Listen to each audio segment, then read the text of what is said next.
Jésus est l'esclave qui lave les pieds des hôtes pour les faire entrer dans la maison de son Père. Par sa conduite d'esclave, il révèle d'où il vient et où il va.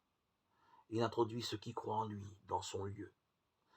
Sachant que le Père avait tout remis en ses mains et qu'il était venu de Dieu et retourné à Dieu, il se lève de table, quitte son manteau et prenant un linge, il s'en ceignit. Puis il verse de l'eau dans un bassin et se mit à laver les pieds des disciples et à les essuyer avec le linge dont il était saint. Jean 13, 3, 5. Ainsi, la révélation de sa grandeur, de sa dignité suprême et de son amour, c'est son comportement d'esclave. Cette révélation du mystère encore caché de Jésus provoque une fois de plus l'incompréhension de Pierre, scandalisé par l'humiliation volontaire de son maître. Mais Jésus lui rétorque brutalement: « Si je ne te lave pas, tu n'as pas de part avec moi. » Jean 13, 8. En d'autres termes, si je ne te lave pas, tu ne partageras pas mon lieu, tu n'entreras pas dans mon royaume.